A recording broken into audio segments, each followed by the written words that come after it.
Excuse me, मैं doctor Bhuteshwar Vishwakarma ji से मिलना चाहता हूँ। जी कहिए। मैं ही हूँ doctor Bhuteshwar Vishwakarma. Oh sorry sir, मैं आपको पहचान नहीं पाया। मैं जनेंद्र चतुर्वेदी, आपसे अपॉइंटमेंट ली थी मैंने। प्लीज आज ही आप मुझे वो मशीन दिखा दीजिए सर। ये वो इन्वेंशन है जिसकी वजह से आप इतनी दूर से आए। वाह डॉक्टर साहब, देखने में तो बहुत ही अद्भुत मशीन है ये, लेकिन वाकई ये लग बदल सकती है ना? Chaturvedi ji, ARTD certified product है ये, यानी कि American research and technology developers. America के वैज्ञानिकों के अनुसार 90% सक्सेस रेशियो है इसका, यानी कि ये मशीन 90% चांस रखती है किसी का भी लक बदलने का। ओ मतलब डॉक्टर साहब अभी भी 10% का डाउट है? नहीं, एक अपग्रेड वर्जन भी है इसका। 99% सक्सेस रेशियो है उसका, बट इंडिया में आने में 2 साल लगेंगे। आप एक काम कीजिए, 2 साल बाद कांटेक्ट कीजिए मुझसे। नहीं डॉक्टर साहब 2 साल बहुत लंबा टाइम हो जाएगा। मैं एक काम करता हूँ ना, मैं इसी मशीन पे चेक कर लेता हूँ। इसके लिए आपको कंप्लीट सरेंडर करना पड़ेगा। हाँ करूँगा। डेमो के लिए कुछ लाए हैं आप? जी। ओके आइए बैठिए आप। आने वाले 2 मिनट के बाद आपकी सारी नेगेटिव एनर्जी नष्ट हो जाएगी। आने वाला टाइम आपके लिए लाइफ चेंजर होगा।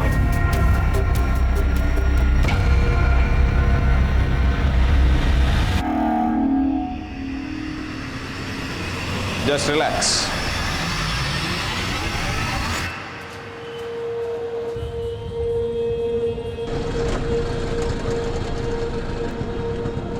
एक लंबे इंतजार के बाद अब मुझे लग रहा है अब मेरी जिंदगी पटरी पकड़ने वाली है।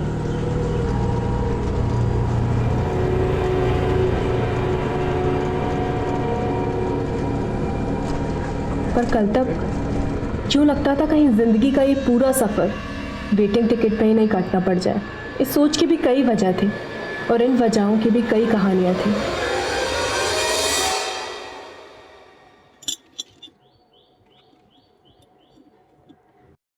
राधिका, आज तुम सूरज को राखी नहीं बांधोगी, इसका मतलब क्या है? देखो सगा भाई है तुम्हारा, और इतना घमंड मत करो तुम। वो भी भगवान का दिया है, तुम्हारे ना कहने से तुम दोनों का रिश्ता खत्म नहीं होता। पापा आपको ना सिर्फ आपका बेटा दिखाई देता है, उसकी करतूतें दिखाई नहीं देती। फरेब करे वो, गुनहगार बने हम। अरे कौन सा फरेब किया है? थोड़ा सा हेरा फेरी कर लिया, जो सारे करते हैं आजकल। पापा कोई छोटा मोटा फरेब नहीं किया है।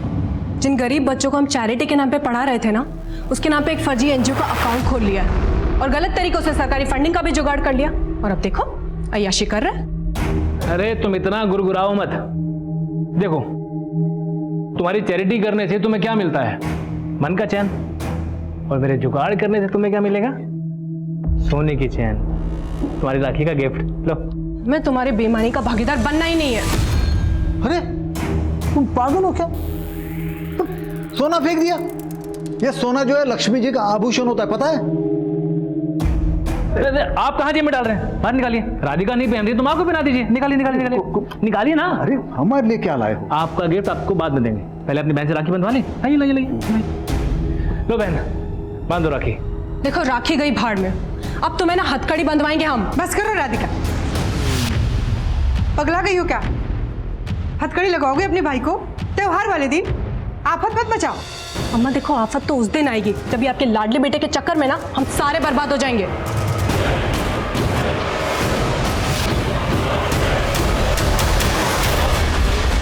कई बार मजबूरी में हम अपनों की असलियत भी दुनिया से छिपा लेते हैं, लेकिन कई राज हमारे अपने भी तो होते हैं जिन्हें हम किसी से नहीं कहते और अंदर का शोर दबाकर उस पर खामोशी का ढक्कन लगा देते हैं। फिर खुद को बिजी रखने का दिखावा करते हैं। हमारी जिंदगी में बहुत कुछ ऐसा होता है जो हमारे बस के बाहर होता है। Radhika, my decision is final. I won't change it now. Sir please समझने की कोशिश कीजिए। इतने सारे लोगों को जॉब से निकाल देंगे तो कहाँ जाएंगे वो लोग? जहाँ जाना है जाएं। मैं अब किसी की कोई मदद नहीं कर सकता। पिछले 1 साल से मेरी कंपनी लॉस में चल रही है, छटाई तो करनी पड़ेगी ना। क्या ये तुम तो बड़ा बोला करती थी ना, हाँ, कि मेरे माँ के ट्रीटमेंट के लिए इस कंपनी से लोन दिलवा दोगी।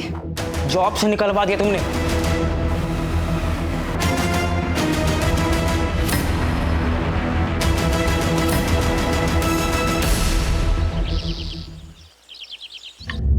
अरे पैसा के पेड़ पे उगता है जो हर 2 महीने के बाद पैसा बढ़ाने को बोल देती है? साहब 2 साल से 3,000 में ही काम कर रहे हैं। राधिका दीदी ने बोला था कि इस महीने से 4,000 देंगे। सुन सुन सुन, ये घर के मालिक जो हम हैं, राधिका नहीं है। सुलक्षणा, तू अंदर जाके काम कर, टेंशन मत ले। जी दीदी। पापा, किसी गरीब की मजबूरी का फायदा उठाते हुए आपको शर्म नहीं आती? इतने कम पैसों में वो कितना काम करती है, और अगर हम जरा सा पैसा बढ़ा देंगे तो क्या बिगड़ जाएगा? वैसे भी उसको तनख्वाह तो हम देते हैं ना। अच्छा, तू अब ये जता रही कि हम भी तेरा दिया हुआ खाते हैं, तो अपने अहंकार में अपने भाई की तरह अपने बाप को भी घर से बाहर निकाल देना। नहीं खाना है हमें तुम्हारा खाना।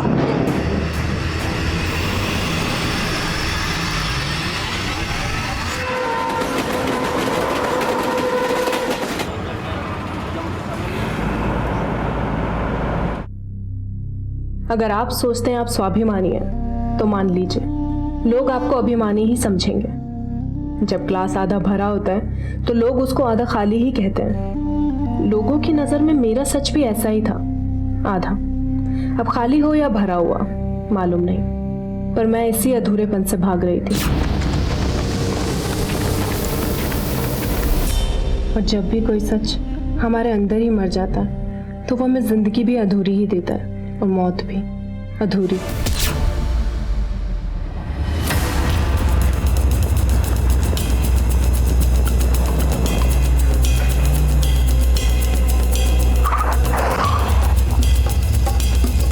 बहुत ही भद्दा मर्डर है सर। आसपास ऐसा कुछ भी नहीं मिला है जिससे लड़की की पहचान हो, और जिस मात्रा में खून पड़ा हुआ है। आने वाला कल हमारी सारी तकलीफें दूर कर देगा। कई बार तो इंसान मिट जाता है पर उम्मीदें नहीं मिटती। यूं होता तो वो होता, यूं ना होता तो वो हो जाता। ये वो सारी बातें हैं जिनके बारे में सोच सोच कर हमें अक्सर अपनी असल परिस्थिति पर मलाल होता है। पर अगर दर्द के राज गहरे हो और चेहरे पर मुस्कान ठहरी हो तो ऐसी जिंदगी वो रहस्य है जो हर तकलीफ झेल जाती है। जिस लड़की की हत्या हुई थी उसमें भी यही जिंदगी छिपी। लेकिन सवाल ये है कि आखिर उसकी जिंदगी छीनी क्यों गई? सर, पोस्टमार्टम के अकॉर्डिंग लड़की के लोअर एब्डोमेन पे मल्टीपल स्टैबिंग की गई है। रेप के कोई साइन नहीं है, लेकिन उसका यूट्रस पूरी तरह से डैमेज्ड है। और सर, लड़की की उंगलियां भी पूरी तरह से डैमेज्ड है, जिसकी वजह से बायोमेट्रिक्स के जरिए उसकी पहचान पता करने में प्रॉब्लम हो रही है। सर, कहीं ऐसा तो नहीं कि यूट्रस को निकालने की कोशिश की गई हो, शायद ऑर्गन ट्रांसप्लांटेशन के पर्पज से? नहीं मनीष, लाश की हालत देख के तो यही लग रहा है कि किसी ने अपनी गहरी रंजिश निकाली है। ये काम किसी मानसिक रोगी का भी हो सकता है।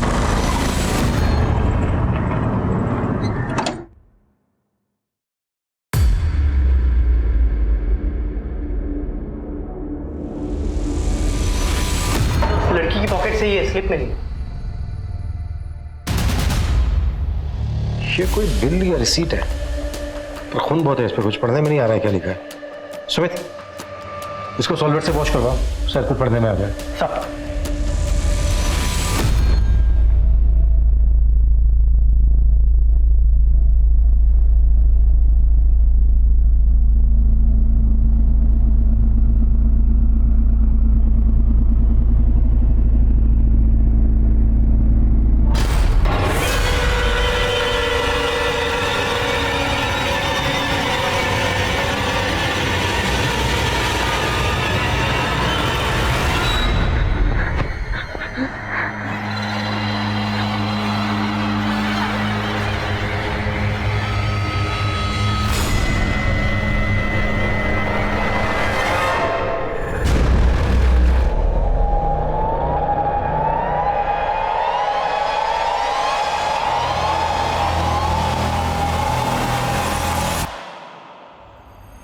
ये लखनऊ के एक यूनिसेक्स सैलून का बिल है।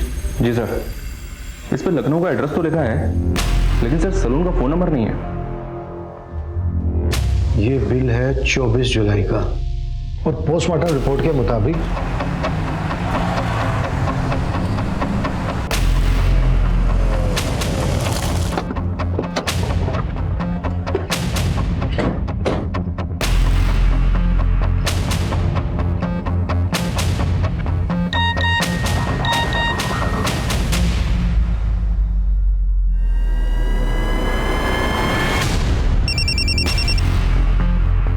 हाँ मनीष, फोटो मिला मुझे। सर वो फोटो मैंने यूनिसेक्स सैलून के बाहर के सीसीटीवी से लिया था। वो लड़की 24 जुलाई को लखनऊ के इसी यूनिसेक्स सैलून में आई थी। नाम पता चला उसका? सैलून के मालिक से बात किया सर, लेकिन वो उसके बारे में कुछ नहीं जानता। लेकिन सर उसने यहाँ पे कार्ड से पेमेंट किया था। उसके क्रेडिट कार्ड की डिटेल्स मैंने निकलवा ली हैं। बहुत जल्द पता चल जाएगा कि वो कार्ड किसके नाम पे इशू हुआ था। तुम लड़की का नाम एड्रेस पता करो, मैं निकलता हूँ लखनऊ के लिए।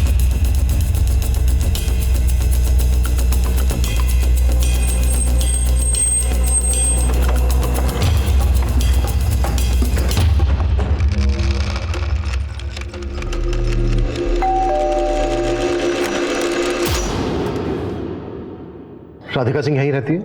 हाँ जी, बेटी है हमारी। आप लोग कौन? Inspector Abhimanyu Jindal, Delhi police. Delhi police? आइए ना, आइए अंदर आइए। आपको इंस्पेक्टर त्रिपाठी जी ने भेजा है क्या? इंस्पेक्टर त्रिपाठी? हाँ, वो कासगंज वाले, उन्हीं के पास राधिका की गुमशुदगी की रिपोर्ट लिखवाई थी। आपने राधिका की गुमशुदगी की रिपोर्ट लिखवाई थी? हाँ, अब आपको एफआईआर की कॉपी दिखाएं क्या? आप बताइए ना, राधिका को कुछ पता चला? 27 जुलाई को हमें दिल्ली में एक लड़की की लाश मिली, जिसका 25 जुलाई को मर्डर हुआ। लाश की जेब से हमें यहाँ लखनऊ के एक सैलून की रिसीट मिली है, जहाँ पर राधिका 24 जुलाई को गई थी। अम्मा, हम सैलून जा रहे हैं। क्या ये राधिका है? फोटो में चेहरा साफ नजर नहीं आ रहा है, लेकिन हमारी राधिका तो कानपुर गई थी। आपको लाश दिल्ली में मिली है ना? कानपुर? क्या बोल के गई थी कानपुर में? वो कहाँ जा रही है? शॉपिंग वॉपिंग करने के लिए गई थी बाजार में। उसके बाद उसका फोन बंद आने लगा। हम टेंशन में आ गए। वो त्रिपाठी जी को हम रिपोर्ट लिखवा दी। दिल्ली में आपका या राधिका का कोई जानने वाला रहता है जहाँ पर राधिका जा सकती है? दिल्ली में तो क्या, हमारा कानपुर में कोई जान पहचान वाला नहीं है। त्रिपाठी जी, ये राधिका की मिसिंग कंप्लेंट कौन सी डेट में दर्ज हुई थी? ये 26 जुलाई की दोपहर को हमने कानपुर पुलिस से भी राधिका की डिटेल शेयर की थी, लेकिन फिलहाल वहां से कोई जवाब नहीं आया है। लेकिन 25 जुलाई की सुबह 9:30 बजे लखनऊ रेलवे स्टेशन की सीसीटीवी फुटेज में राधिका कैप्चर हुई थी। ये देखिए सर, वो प्लेटफॉर्म नंबर 7 पे देखी गई थी, जहां से उसने कानपुर जाने वाली ट्रेन पकड़ी थी। लखनऊ से कानपुर जाने वाली वो ट्रेन दिल्ली तक भी जाती थी, लेकिन सवाल यह था कि राधिका उसी ट्रेन से दिल्ली गई थी या फिर कानपुर उतरने के बाद कुछ ऐसा हुआ कि वो गायब हो गई। राधिका के बर्थ मार्क्स से उसकी लाश की शिनाख्त कर ली गई, लेकिन दिल्ली पुलिस की चुनौती यह थी कि उन्हें एक ऐसे विक्टिम का मर्डर केस सॉल्व करना था जो दिल्ली की थी ही नहीं। पर सवाल यह था कि राधिका की हत्या के तार दिल्ली से जुड़े थे या फिर लखनऊ और कानपुर से, और इस हत्या का मोटिव क्या था? सर, राधिका ने 25 जुलाई से 3 से 4 दिन की लीव मांगी थी। तो लीव लेकर वो कहाँ जाने वाली थी? कुछ बताया था उसने? ये तो नहीं बताया, लेकिन कुछ पर्सनल काम था, ये बताया था। फिलहाल हमें ऐसी कोई इन्फॉर्मेशन नहीं मिली है कि 25 जुलाई को राधिका को कानपुर में कहीं देखा गया। आप लोग अच्छे से याद करने की कोशिश कीजिए। शायद राधिका कानपुर की किसी जगह का नाम आपसे बोल के गई हो जहाँ वो जाने वाली है। किसी मार्केट वगैरह का नाम लिया हो उसने? नहीं, तो वो सिर्फ इतना ही बोल के गई थी कि वो कानपुर शॉपिंग के लिए जा रही है, शादी की शॉपिंग। राधिका को जिस ढंग से मारा गया है, उससे तो यही लगता है कि राधिका की जिंदगी में सब कुछ ठीक ठाक नहीं था। किसी पे शक है आप लोगों को? बाबूजी, अम्मा, आप सोच कर रहे हैं? सर को बताइए ना। मुझे उसी पे शक है, वही है, मैं बता रहा हूँ। किसकी बात कर रहे हो तुम? विजय, विजय दोस्त था राधिका का। राधिका? विजय, अंदर कहाँ घुस रहे तुम? राधिका से मिलने आए हम। नहीं मिल सकते तुम राधिका को। नहीं, कायब एक बात कान खोल के सुन लो।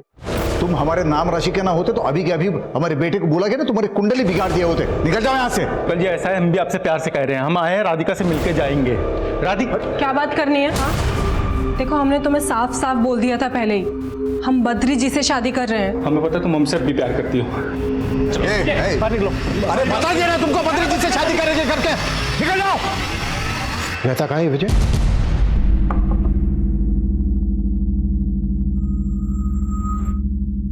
सर, ये रतन तिवारी है, इस इलाके के बहुत बड़े कॉन्ट्रैक्टर। अरे नहीं, बड़े हम नहीं, बड़े डॉक्टर साहब हैं। डॉक्टर साहब, हम आपके सानिध्य में आना चाहते हैं। देखिए, अगर आप ये सोच के आए हैं कि मेरे पास कोई जादू की छड़ी है और पल भर में सब बदल सकता है, तो आप जा सकते हैं। नहीं नहीं, हम अंधविश्वासी नहीं हैं। हाँ, लेकिन आपके विज्ञान का अनुभव करना चाहते हैं डॉक्टर साहब। डेमो के लिए कुछ लाए हैं? जी बिल्कुल।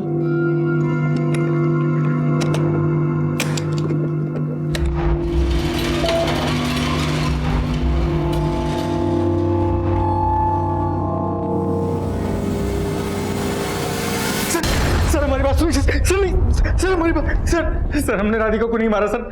सर राधिका घर वाले झूठ बोल रहे हैं सर। सर हम प्यार करते थे राधिका को, वो भी हमसे शादी करना चाहती थी। पर राधिका ने तो तेरे साथ अपना रिश्ता तोड़ दिया था। तोड़ दिया था सर, लेकिन हम बचपन से एक दूसरे को चाहते थे। वो अच्छा खासा कमा रही थी, हम जॉबलेस थे, हमारा टेम्परामेंट मैच नहीं होता था।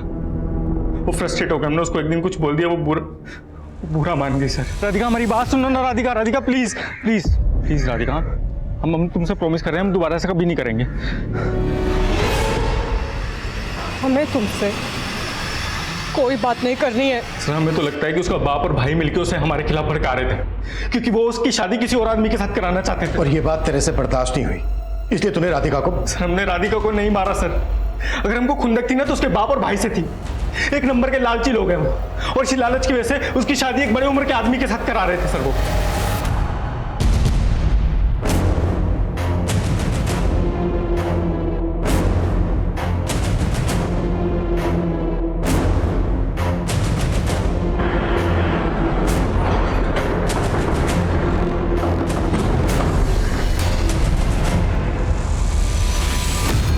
ये आप क्या बोल रहे हैं सर?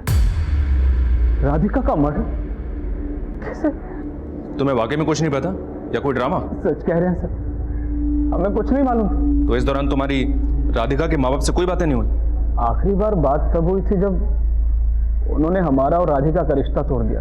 तुम्हारा और राधिका का रिश्ता उन्होंने तोड़ दिया? जी सर, वो हमसे बोले कि राधिका हमसे शादी नहीं करना चाहती, पर सर हमें विश्वास नहीं हुआ।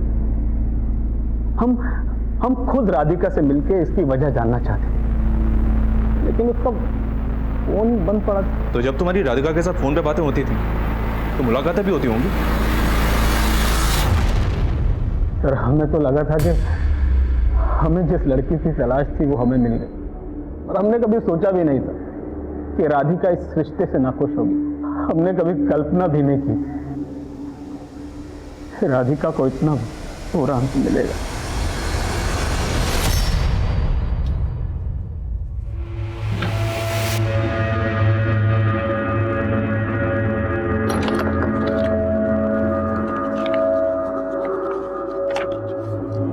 पापा, अब क्या सूझा है आपको? राधिका की अलमारी में क्या ढूंढ रहे हैं आप? वो मेरा एक फाइल है, वो उसे ढूंढ रहा था। तुम क्या कर रहे हो यहाँ पे? जाओ ना, तुम्हारा काम करो ना।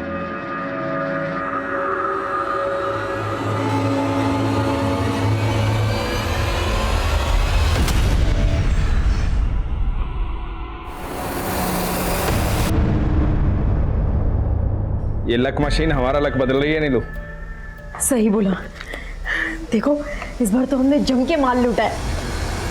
25 जुलाई को राधिका का फोन लखनऊ से दिल्ली की तरफ ट्रैवल हुआ था, और 25 जुलाई की शाम को तकरीबन 6 बजे उसका फोन स्विच ऑफ हुआ था रेठाला में। और सर यही वो जगह थी। राधिका ने 25 जुलाई को लखनऊ स्टेशन से वेद शक्ति ट्रेन ली, जो कानपुर पहुंचती है 12:10 पर, दिल्ली पहुंचती है 4:45 पर, और उसी शाम 6 बजे रेठाला में उसका फोन स्विच ऑफ हुआ। इस लिहाज से तो सर कोई गुंजाइश नहीं कि राधिका कानपुर में उतरी हो। लेकिन राधिका अपने घर वालों से तो यही कह के गई थी कि वो कानपुर जा रही है, लेकिन गई दिल्ली। तो क्या राधिका ने अपने घर वालों से झूठ बोला था? लेकिन किस मकसद से? क्या राधिका का दिल्ली में कोई जानने वाला हो?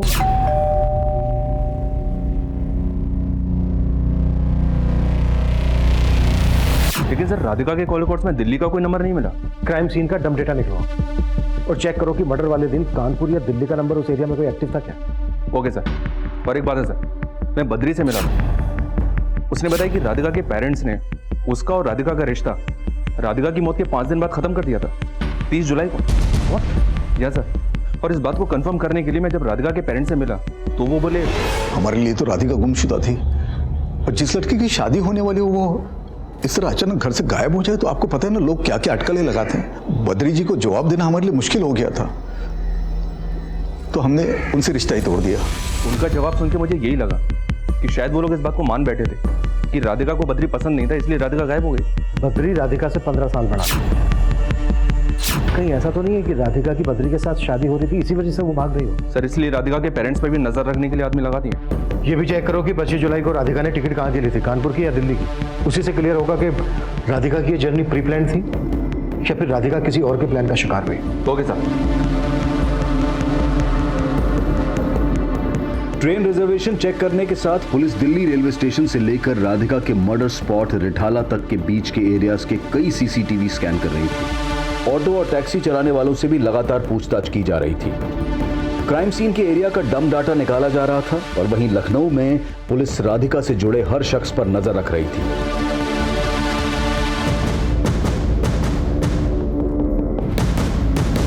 अरे तुम क्यों चिंता कर रही हो? आता हूँ ना मैं।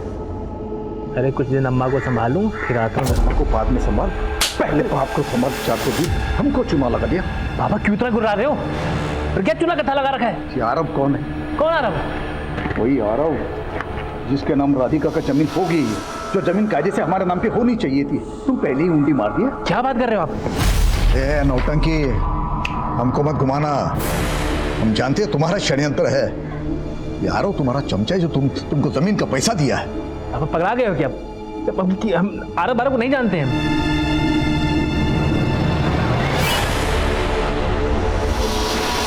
साहब हम पिछले 2 साल से राधिका दीदी के यहाँ काम कर रहे हैं, लेकिन आपने हमें यहाँ। देखो सुलक्षणा, घबराओ मत। हम सिर्फ इतना जानना चाहते हैं कि राधिका के अपने माँ बाप और अपने भाई से रिश्ते कैसे थे। भाई राधिका दीदी के साथ नहीं रहते थे और पिताजी से बहुत चिड़ी चिड़ी सी रहती थी राधिका दीदी।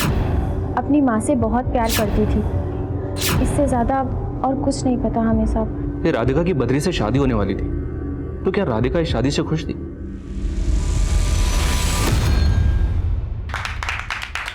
साहब जब हमने बद्री जी को पहली बार देखा था तब हमें यही लगा था कि राधिका दीदी किसी के दबाव में आके शादी के लिए राज़ी हुई है, और इस बारे में हमने राधिका दीदी से बात भी की थी और वो बोली, सुलक्षणा अब हमें खूबसूरत चेहरे की नहीं बल्कि सुकून की तलाश है। लेकिन दीदी वो आपसे उम्र में बहुत बड़े हैं। बड़े अच्छे इंसान हैं वो, और मुझे यकीन है कि मैं बद्री जी के साथ बहुत खुश रहूँगी। और साहब राधिका दीदी का जवाब सुनकर हम खुद हैरान रह गए।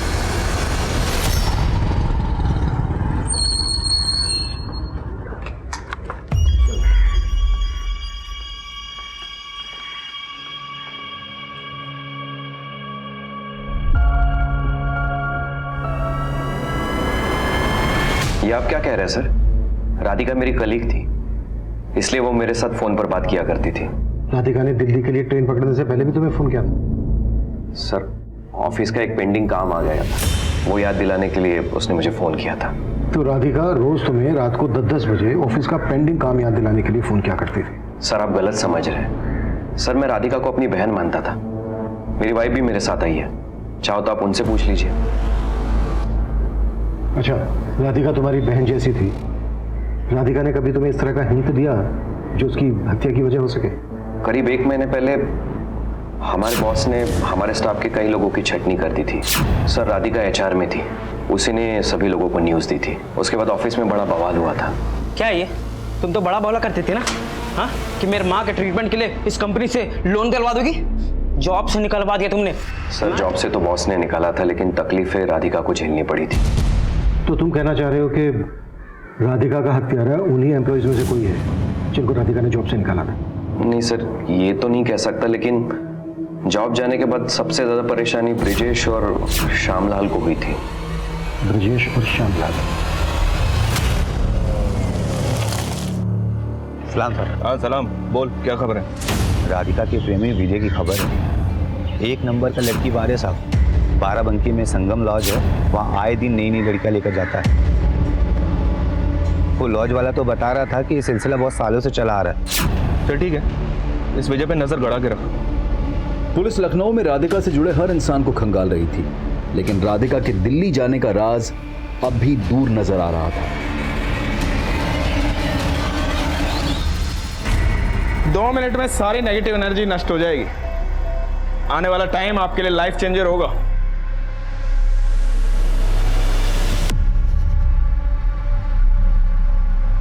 Just relax. कितने पैसे? बहुत पैसे हैं। सारे पैसे। अरे इसका मशीन तो बंद करो, ये मर जाएगा। जल्दी। हेलो, हे भाई साहब,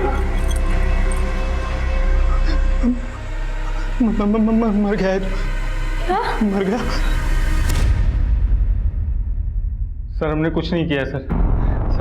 सर क्या है, हमको बार बार उठा लाते हैं सर आप लोग। अभी तो उठा उठा के कुटेंगे भी अगर तूने सच नहीं बोला था। सर सब कुछ तो बता दिया आपको। सब कुछ, लेकिन तूने ये 3,40,000 रुपए का हिसाब नहीं किया अभी तक, जो राधिका के अकाउंट से तेरे अकाउंट में ट्रांसफर हो रहे थे किश्तों में।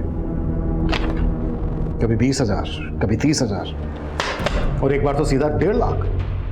क्यों पैसे ले रहा था राधिका से?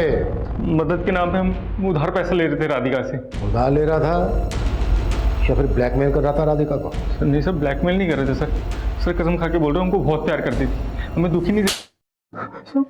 प्यार? अभी तक कितनी प्रोस्टिट्यूट के साथ सोया है तुझे याद भी है? इसलिए मारा ना तूने राधिका को क्योंकि उसने तुझे पैसे देने बंद कर दिए थे? मानते कि हमने उसको धोखा दिया था, लेकिन मारा नहीं है उसको। राधिका तुम यहाँ क्या कर रही? कौन राधिका? देखो ड्रामे मत करो, मैंने देखा है किसी को। किसको देखा है तुमने? क्या बात कर रही हो राधिका? कहाँ छुपा है उसको? और इसी वजह से उसने हमारे से रिश्ता तोड़ दिया था। हम बस उसको मना के अपनी जिंदगी में वापस लाना चाहते थे बस, लेकिन हमने उसको मारा नहीं है सर।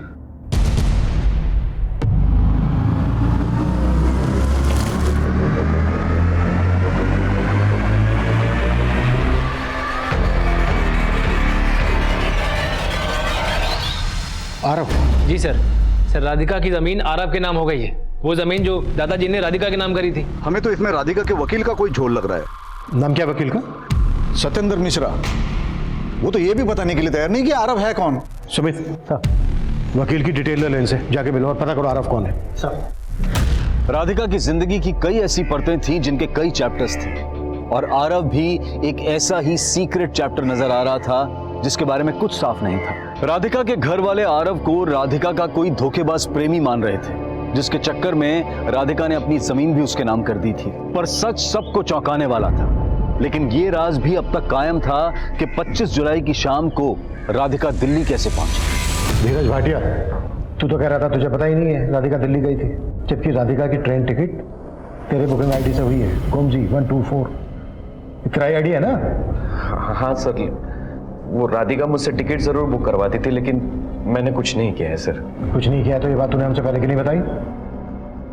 मैं डर गया था सर।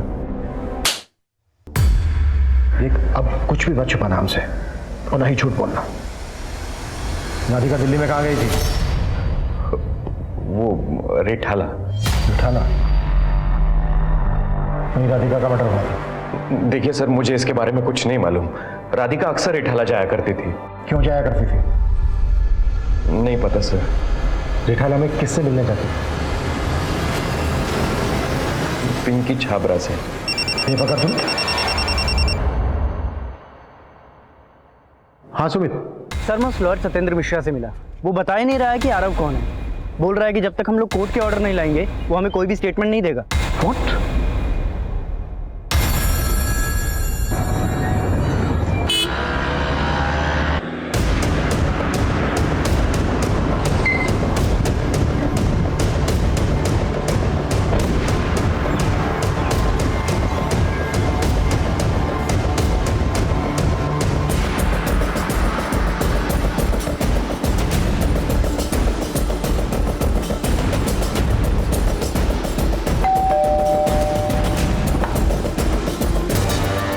पिंकी छाबड़ा।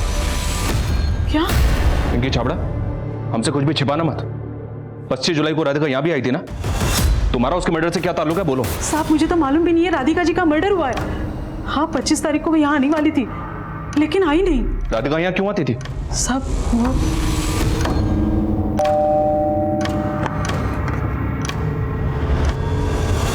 आरव कैसा है पिंकी जी? एकदम मस्त है। आरव देखो कौन है आपसे मिलने। आरव की मम्मा आ गई आरव के पास। तो इस बच्चे का नाम आरव है और ये राधिका का बेटा है? जी साहब। राधिका को तुम कैसे जानती हो और इस बच्चे का बाप कौन है?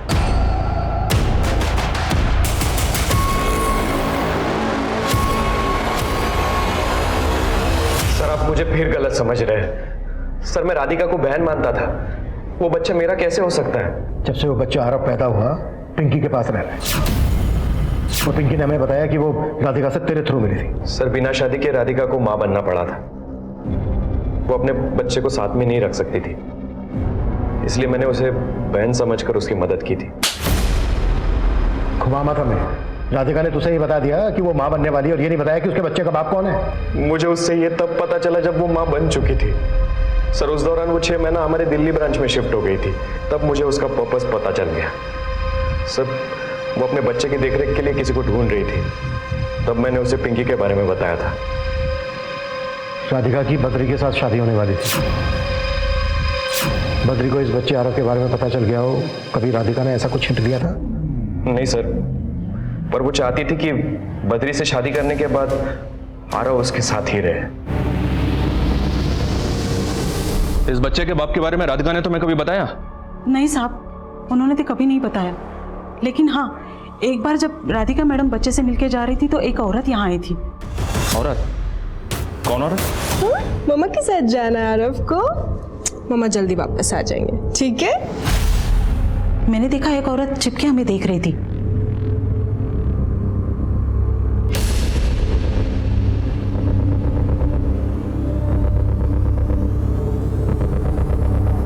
राधिका मैडम जाने के बाद वो यहाँ आई और राधिका मैडम और बच्चे के बारे में पूछने लगी। वो औरत थी कौन? पता नहीं साहब। उस औरत का स्केच बनवा सकती हो?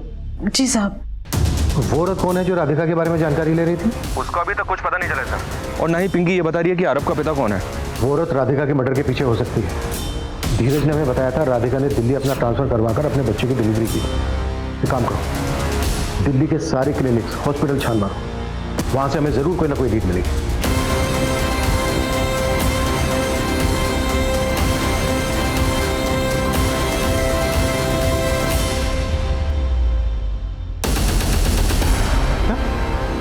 आरव राधिका का बेटा है?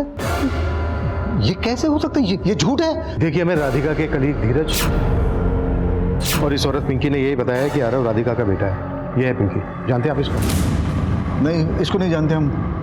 पिंकी ने हमें बताया कि यह औरत राधिका और उसके बेटे आरव के बारे में पूछताछ करने आई थी। इसको जानते हैं? नहीं, इसको भी नहीं जानते हम।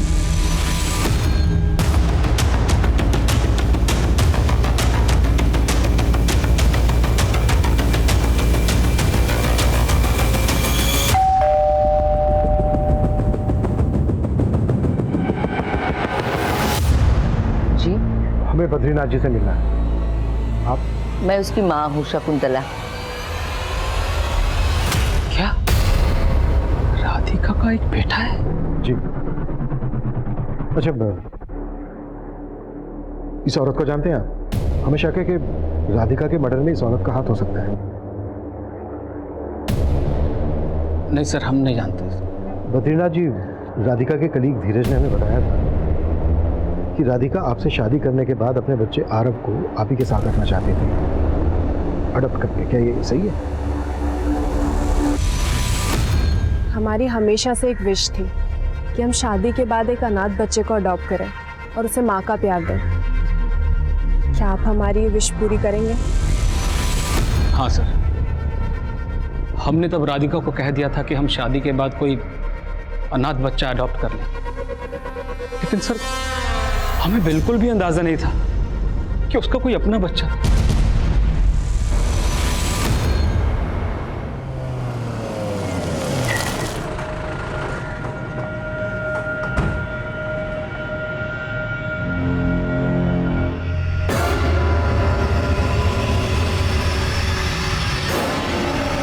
सर राधिका और मेरे बीच में कोई अफेयर नहीं था। लेकिन आरव तेरा ही बेटा है, ये मैटरनिटी क्लिनिक से पता कर लिया है हमने। वो मेरी गलती थी सर, बस। करीब 1.5 साल पहले मैंने अपने पूरे स्टाफ के लिए अपने फार्म हाउस पे पार्टी रखी थी। वहाँ पे राधिका ने बहुत ज़्यादा ड्रिंक कर ली थी। चलो, मुझे धोखा दिया। मेरे होते हुए दूसरी लड़कियों, आराम से। दूसरी लड़कियों। Radhika, Radhika, it's okay. संभालो अपने आप को, इतना ज़्यादा सोचने की ज़रूरत नहीं है। वो कर सकता है, मैं क्यों नहीं? सर उस दिन राधिका इमोशनली ब्रोकन थी। हम दोनों ड्रंक थे, इसीलिए लेकिन सर अगले दिन हम दोनों ने डिसाइड किया था कि हम उस रात को हमेशा के लिए भूल जाएंगे। फिर 1 हफ्ते के बाद राधिका मेरे पास आती है और मुझे बताती है कि वो प्रेग्नेंट है। राधिका, हमने मिलकर डिसाइड किया था ना, एक काम करो, तुम अबॉर्शन करा लो। नहीं सर, मैं इस बच्चे को जन्म देना चाहती हूँ। राधिका, यू नो ना, आई एम मैरिड। सर आप टेंशन मत लीजिए, आपको कोई तकलीफ नहीं दूंगी। सर राधिका अपने डिसीजन से हटना नहीं चाहती थी, इसीलिए मुझे उसकी मदद करनी पड़ी। मैंने पर्पसफुली उसका ट्रांसफर दिल्ली में करवाया था सर। और यही नहीं, इंसानियत के नाते जिस दिन डिलीवरी थी मैं उससे मिलने भी गया था। अब तक पुलिस के लिए हर मोड़ एक डेड एंड था और हर कोशिश नाकामयाब थी, और अब उनकी उलझनें और बढ़ने वाली थी। ये 25 जुलाई की फुटेज है सर, जिस शाम राधिका का मर्डर हुआ था। और सर ये फुटेज देख के आपको ऐसा नहीं लग रहा है कि राधिका को गाड़ी में जबरदस्ती बिठाया गया? किसके नाम पर रजिस्टर्ड है ये गाड़ी? डॉक्टर भूतेश्वर विश्वकर्मा। ये विश्वकर्मा एक कॉन मैन है सर, लग बदलने की मशीन के नाम पे कई लोगों को लूट चुका है। दिल्ली के कई थानों में इसके नाम पे 400 BC के केसेस दर्ज हैं। दिल्ली में हमारी टीम इसके बारे में पता लगा रही है।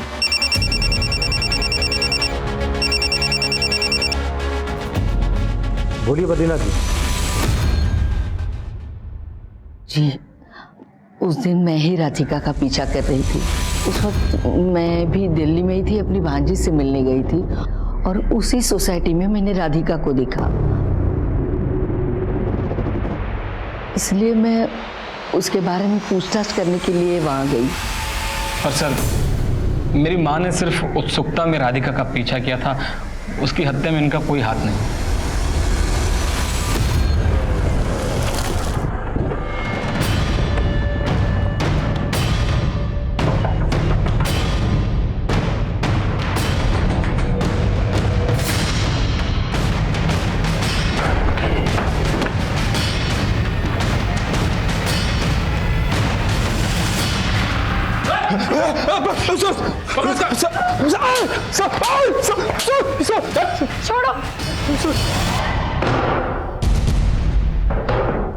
सर मानता हूं कि बहुत लोगों को चूना लगाया, पर किसी को मारने का नहीं सोचा था सर। वो गलती से एक आदमी मर गया था।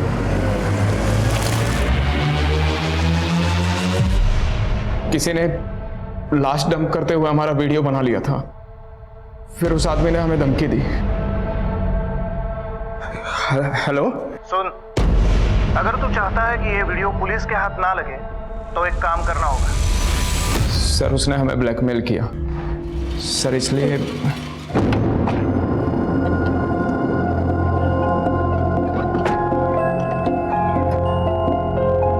दीदी, आपको गाड़ी चलानी आती है क्या? हाँ क्या हुआ? वो मेरे हस्बैंड को हार्ट अटैक आया है। चलिए मैं देखती हूँ। भाई साहब आप ठीक है ना? भाई साहब क्या कर रही हो?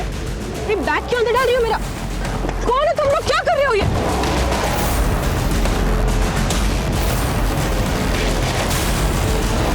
अरे पकड़ इसको, पकड़। उठा कौन है जिसने तुम लोगों से ये सब करवाया?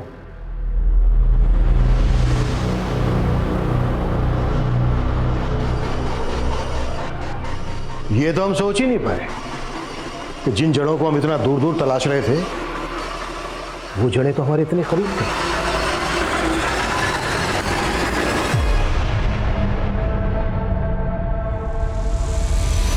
तो क्या सोचा था बे? हमको चंपत लगा के भाग जाएगा? एक मर्डर किया है ना, अब दूसरा भी करना पड़ेगा। देखो यही है ना वो लड़की? सिर्फ इसके हाथ और पैर काटने नहीं कहा था हमने, इसके जिस्म का एक एक हिस्सा काट। इतनी नफरत? ऐसा भी क्या बिगाड़ा था राधिका ने तुम दोनों का? उसने हमसे हमारा पति छीन लिया था। आए दिन धीरज उसके साथ फोन पर ही चिपके रहते थे। हेलो, हाँ राधिका, हाँ तुम्हारी दिल्ली की 25 जुलाई की टिकट बुक करवा दी है। अरे अरे थैंक यू किस बात का, तुम भी ना। चलो टेक केयर, बाय। और फिर पता चला कि दिल्ली में उनका बच्चा भी पल रहा था। रतन भैया को बताया हम, इनका भी खून खोला और निकाल ली हमने भड़ास। अब मेरी सुनो तुम दोनों। धीरज राधिका को सच में अपनी बहन मानता था, और वो बच्चा धीरज का नहीं किसी और का था। अब तुम अपने हाथ से देखना, जेल में निकल जाएगी भड़ास। शक वो बला है जो अगर दूर ना हो तो इंसान की सोचने समझने की शक्ति क्षीण हो जाती है, और अच्छे अच्छे इसकी वजह से तबाह हो जाते हैं। राधिका ने जिंदगी में कई धोखे खाए, कई तकलीफें सहकर भी उसने अपने बच्चे के भविष्य के लिए एक लंबी तपस्या की। ये उसका साहस ही था कि उसने शादी किए बिना भी अपने बच्चे को जन्म दिया, लेकिन ये सच अपने माता पिता को बताने का साहस वो नहीं कर पाई। लेकिन उसके इस डर के दोषी उसके माता पिता भी हैं, क्योंकि अगर उन्होंने राधिका को समझने की जरा सी भी कोशिश की होती तो शायद राधिका का ये अंजाम नहीं होता। इसलिए बेहद जरूरी है कि हम अपने परिवार में एक ऐसा माहौल बनाने की कोशिश करें जहां हमारी जिंदगी एक राज ना बन जाए, सब एक दूसरे से अपने दिल की बात खुलकर कह पाएं। देखते हैं हमारे आज के एपिसोड की दूसरी कहानी।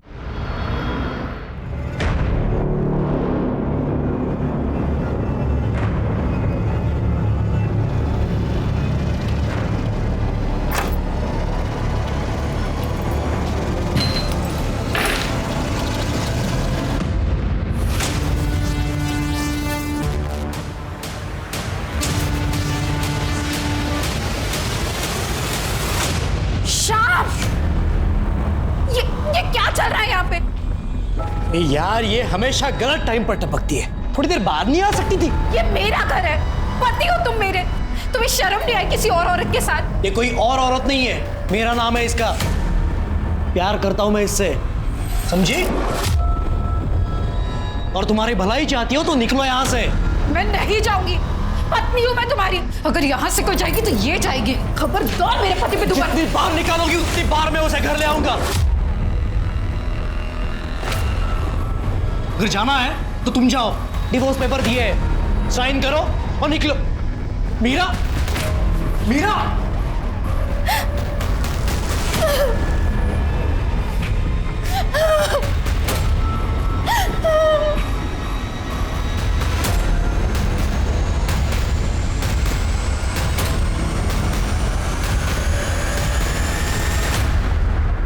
जीजा जी, ताई को एक चांस तो देकर देखिए।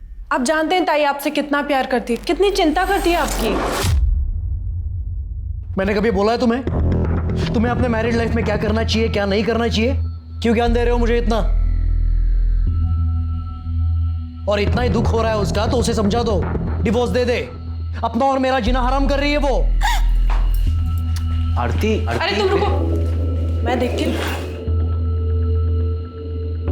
प्लीज अब तुम मत शुरू हो जाना। देखो श्याम भाऊ, मैं समझ रहा हूं, लेकिन थोड़ा ठंडे दिमाग से सोचो और ऐसा कोई रास्ता निकालो जिससे आरती को कोई तकलीफ ना हो, नहीं तो आपको भी तकलीफ ना हो। अभी भाऊ दिन रात उसको ऐसे रुलाना कोई सही बात तो नहीं है ना। कुछ महीनों की बात है, डिवोर्स हो जाएगा, मैं समझाऊंगा उसे, भरोसा है ना मुझ पे, फिर अपने अपने रास्ते। हाँ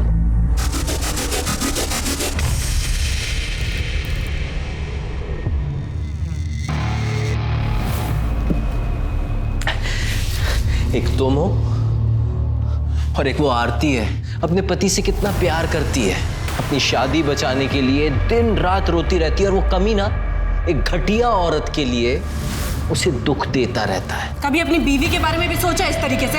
हाँ, हमेशा सोचता हूं कि उसे कितनी शर्म आती होगी कि उसकी शादी एक काने से हुई है। ये इस आंख को देखकर शर्म आती है ना अपने आप को मेरी बीवी बोलने में? हाँ, मुझे बहुत अच्छे से याद है जब मैं रिश्ते के लिए तुम्हें देखने आया था। आई तो चाहती मैं उस काने से शादी करूं? पागल हो गई है क्या? बकवास कर रही है तू? बकवास नहीं कर रही हूं मैं, सच बता रही हूँ। दिया, इंसान को उसके चेहरे से नहीं परखना चाहिए, उसका बर्ताव तो देख। आई प्लीज दिया, मुझे एक बात बता, अगर आज कोई एक्सीडेंट हो जाए, मेरी या तेरी जीजा जी की आंख चली जाए, तो हम क्या एक दूसरे को छोड़ देंगे? नहीं ना। ये अच्छा इंसान है, अच्छा कमाता है, तुझे खुश रखेगा, इससे क्या चाहिए तुझे ज्यादा? और शरीफ है वो। हाँ पता है कितना शरीफ है वो। अंकित की पढ़ाई के पैसे का लालच देकर खरीद रहा है ना वो, मुझे सब पता है मुझे। तेरे साथ साथ अंकित की जिंदगी भी सुधर जाएगी। मान जा बेटा, मान जा, करेगी ना शादी? सब कुछ जानने के बाद भी शादी की तुमने मुझसे। मुझे लगा था कि आरती के कुछ गुण तो होंगे तुम में, लेकिन मैं गलत था।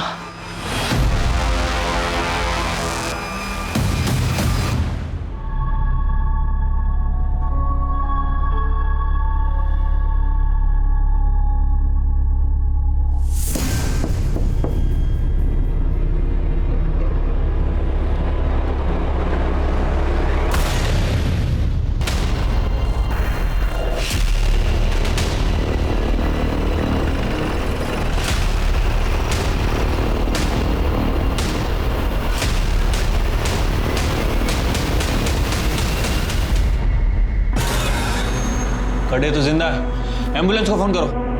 सर,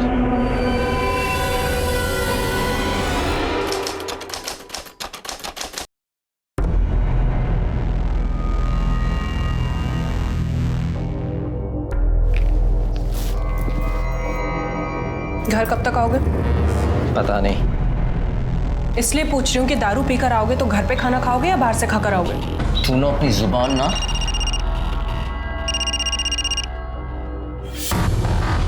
किसका है? ऐसे ही रॉन्ग नंबर है। अब तेरा यार विनय भी रॉन्ग नंबर की लिस्ट में आ गया। तुझे क्या लगता है मुझे नहीं पता कि तेरा से चक्कर चल रहा है? मुंह मारती फिरती उसके साथ। हाँ चल रहा है चक्कर, तो तुमसे लाख गुना ज्यादा अच्छा है विनय। 1 मिनट।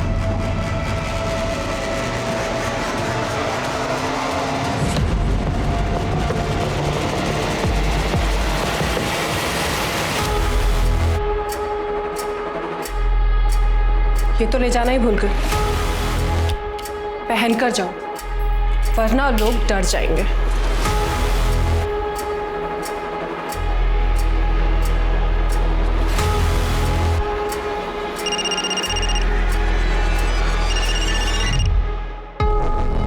हेलो विनय, विनय तुम जल्दी से घर आ जाओ, मुझे तुमसे बहुत जरूरी बात करनी है। मनोज को हमारे बारे में सब कुछ पता चल गया है।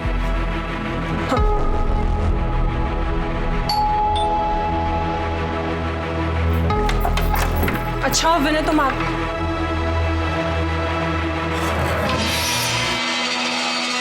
तुम फिर से यहाँ आ गई। देखो मैंने तुम्हें कहा था, मुझे तुम्हारी किसी बात पे भरोसा नहीं है। जाओ यहाँ से। इस बार तुमको भरोसा करना पड़ेगा, क्योंकि मैं पूरे सबूत के साथ आई हूँ। ये देख लो।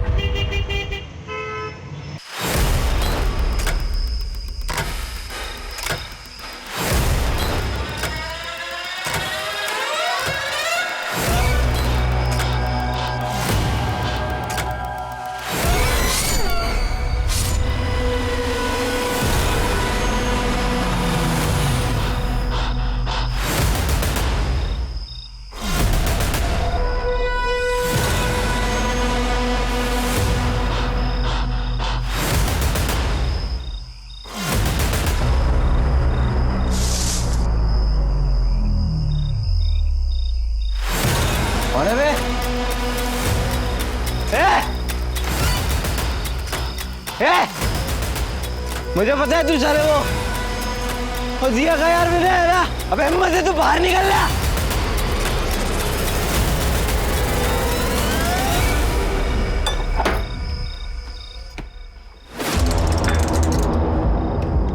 दिया,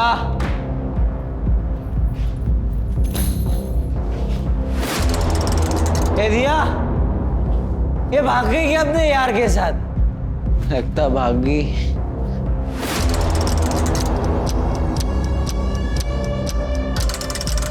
ये जलने की घर को आग लगा गई क्या मेरे?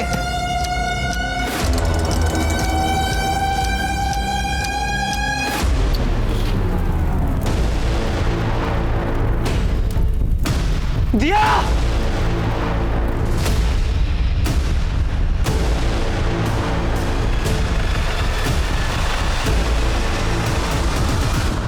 इसका मतलब तुम्हारे आने से कुछ देर पहले इसको जलाया गया। तुमने किसी की आवाज सुनी या किसी को जाते हुए देखा?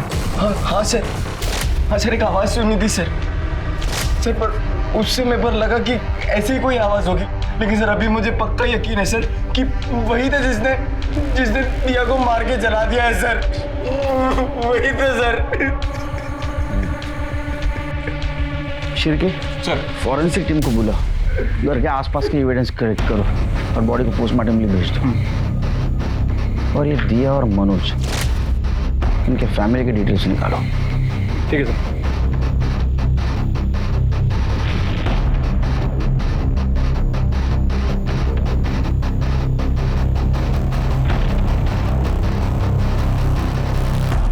अरे मला कळलं ना, एकदा सांगितलं की कळतं, मी पोलीस ऑफिसर आहे। हाँ ठीक है वो कर दो ठेवून दे चल।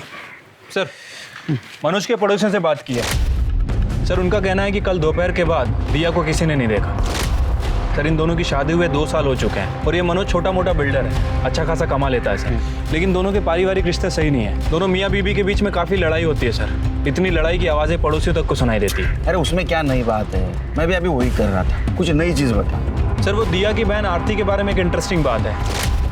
1 साल पहले मनोज ने आरती के ऊपर अटेम्प्ट टू मर्डर का चार्ज लगाया था। ये केस मैंने ही हैंडल किया था सर। मामला कोर्ट तक गया था। कोर्ट में आरती ने मनोज के ऊपर अटेम्प्ट टू रेप का भी चार्ज लगाया, लेकिन सर ये रेप साबित नहीं हो पाया। डिफेंस में मनोज का ये कहना था कि आरती ने ये सब जानबूझकर किया है। और सर, फैमिली के नाम पर दिया और आरती की माँ सावित्री है और एक छोटा भाई अंकित है। अरे मनोज की फैमिली में? सर, मनोज की फैमिली में सिर्फ दिया है, मनोज अनाथ है। अच्छा, मनोज के घर में कुछ मिला? Murder weapon, fingerprints? सर, हमारी फॉरेंसिक टीम ने सभी जगह अच्छे से जांच पड़ताल की है, लेकिन सर कोई मर्डर वेपन तो नहीं मिला। हाँ, लेकिन फिंगरप्रिंट के नाम पर घर में मनोज और दिया के ही फिंगरप्रिंट है। हाँ, लेकिन किचन और बाथरूम में कुछ लंबे बाल मिले और हो सकता है कि वो बाल दिया के ही। और घर के बाहर ब्लड सैंपल्स भी मिले। मैंने दोनों सैंपल्स को डीएनए टेस्टिंग के लिए भेज दिया। अब सर डीएनए रिपोर्ट आने के बाद ये कंफर्म हो जाएगा कि बॉडी दिया की है। उसकी माँ को इन्फॉर्म किया? Yes sir. नहीं, मेरी दिया नहीं मर सकती, मुझे छोड़ के नहीं जा सकती दिया। देखिए, आपके दुख में हम शामिल हैं। आपके साथ जो कुछ भी हुआ बहुत बुरा हुआ। वैसे देखा जाए तो ये वक्त नहीं है सवाल पूछने का, लेकिन कुछ सवालों के जवाब चाहिए हमें। दिया को कौन मार सकता है? आपको किसके ऊपर शक? क्योंकि दिया के पति मनोज ने कहा था कि उन्होंने किसी को देखा था वहां उस वक्त। झूठ बोल रहा है वो, उसी ने मारा मेरी ताई को। ये क्या बकवास कर रहा है तू? पागल हो गया है? बकवास नहीं कर रहा, सच कह रहा हूं मैं। हम तीनों भाई बहन एक दूसरे के बहुत करीब थे, एक दूसरे से कभी कुछ नहीं छिपाते थे, सारी बातें शेयर करते थे।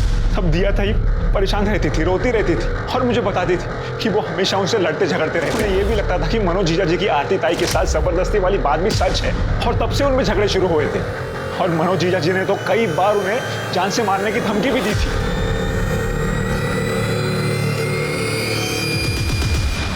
सर, मैंने दिया को नहीं मारा सर, प्लीज मेरी बात का यकीन कीजिए। धमकी दी थी ना? सर, धमकी दी थी, लेकिन उस समय मैं गुस्से में था सर। तो इस मर्डर में प्राइम सस्पेक्ट है। तू दिया को मार सकता है, इसकी 3 वजह।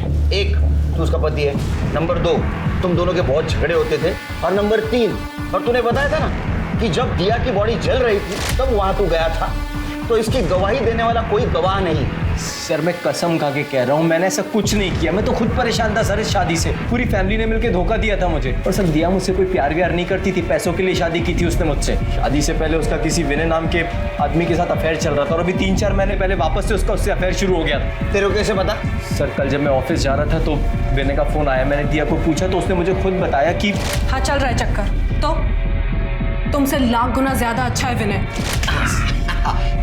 ये 4थी वजह। समझा तू क्या बोल रहा है? तेरी ये गवाही तेरे खिलाफ जा रही है और इसी वजह से तूने दिया का मर्डर किया। सर, मैं आपको सच बता रहा हूँ। चले घेऊन जा। मैं सच बोल रहा हूँ सर, मैं सच बोल रहा हूँ सर। मैंने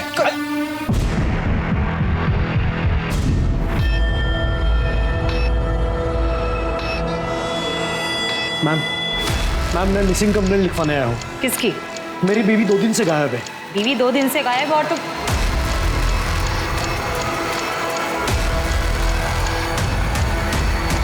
श्याम देशपांडे। आप मुझे कैसे जानते हो? बैठो। दिया के माँ के घर में तुम्हारा फोटो देखा था, सब कुछ बताया उन्होंने तुम्हारे बारे में। तो दिया का मर्डर तुमने किया है। ये क्या बोल रहे हो आप? मैं दिया का मर्डर क्यों करूंगा? और हाँ, यहाँ मैं दिया के लिए नहीं, आरती की मिसिंग कंप्लेंट लिखवाने आया। आरती कैसे गायब हो सकती है? वो तो मनोज के अटेम्प्ट टू मर्डर केस में अंदर है। 2 दिन पहले ही पैरोल पे बाहर आई थी वो, और वो बात मुझे आज पता चल रही है जब मैं उसे मिलने जेल पहुंचा। कमाल है, तुम्हारी बीवी जेल से बाहर आई और तुम्हारे पास नहीं आई? नहीं, और ये पूछने के लिए मैंने अंकित को फोन किया, लेकिन उसने फोन नहीं उठाया मेरा। तुम्हारी बीवी कहाँ है पूछने के लिए तुमने साले को फोन किया और उसने बताया नहीं? तुम्हारी बनती नहीं क्या तुम्हारी बीवी के साथ? सर ऐसी कोई बात नहीं है, आरती के पास फोन नहीं था, और अंकित और आरती बहुत क्लोज है, तो मैंने सोचा कि अंकित को पता होगा आरती कहाँ है। दिया को क्यों नहीं फोन किया तुमने? दिया से भी नहीं बनती तुम्हारी? मनोज की वजह से आरती दिया को कुछ ज्यादा पसंद नहीं करती थी, और इस जानलेवा हमले के बाद तो कुछ और भी। कुछ ही दिन पहले अंकित और दिया में बहुत बड़ा झगड़ा हुआ, किस बात पे मुझे पता नहीं, तो मैंने सोचा कि अंकित ही है जो शायद मुझे बता सकेगा कि आरती कहाँ है। तृप्ति, आरती की मिसिंग कंप्लेंट लिखवा लेना, आरती की सारी डिटेल्स दे देना बाहर, बाकी सब हम देख लेंगे। सर मैं तब भी सच बोल रहा था और आज भी सच बोल रहा हूँ, हम तीनों भाई बहन एक दूसरे से करीब थे। तुमने ये तो बात बताई उस दिन कि तुम करीब थे, लेकिन ये झगड़े वाली बात नहीं बताई थी। क्योंकि मैं ये नहीं चाहता था कि आपके सामने ताई की इमेज खराब हो। तो तुम्हारी इमेज खराब होगी तो चलेगा। किस बात से झगड़े होते थे? सर वो ये घर बेचना चाहती थी, उन्हें बस अपना हिस्सा चाहिए था, उन्हें हमारी कोई चिंता ही नहीं थी। दिया को इतने पैसों की जरूरत थी कि वो अपना ही घर बेचना चाहती थी। पता नहीं, हो सकता है वो रोज के लड़ाई झगड़े से, मारपीट से तंग आ गई हो और नए सिरे से अपनी जिंदगी की शुरुआत करना चाहती हो। तुम कुछ बताना चाहती हो? मैं क्या बताऊं साहब, मुझे उसके बारे में जो कुछ पता चलता इसी से पता चलता था।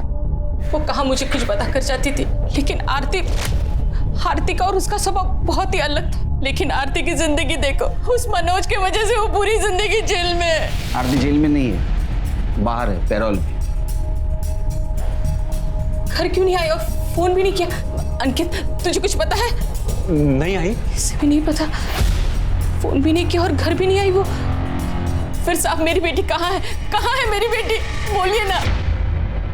शिरके, अजीब बात है ना, एक ही फैमिली की 2 बहनें, दोनों के शादी को लेके प्रॉब्लम है। उनमें से एक बहन गायब है और एक शायद मर चुकी है।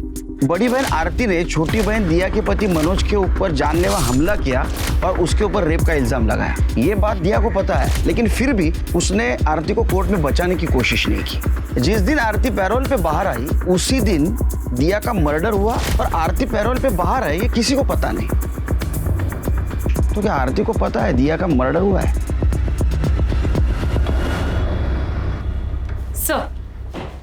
सर मैंने मनोज के यहाँ 2 महीने पहले तक उसकी एक्स सेक्रेटरी निकी, जो उसके यहाँ काम करती थी, उससे बातचीत की है। उसने बताया कि मनोज की रेपुटेशन कुछ खास नहीं थी। मैडम, मनोज कुलकर्णी बहुत घटिया आदमी है।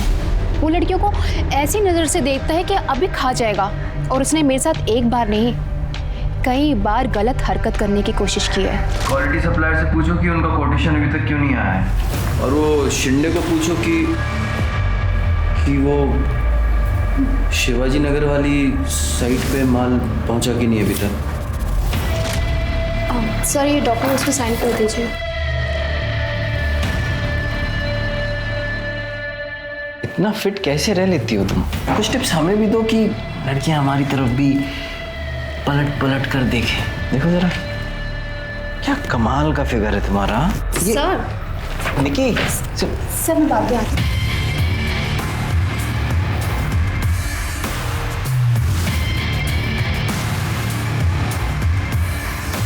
जब उसने पहली बार मेरे साथ घटिया हरकत की तो मैं शॉक थी कि मैं क्या करूं, और जब ये बात मैंने उसकी बीवी को बताई तो उसने यकीन नहीं किया, और जब सेकंड टाइम उसको ये वीडियो दिखाई तब उसको यकीन हुआ कि उसका पति कितना कमीना आदमी है।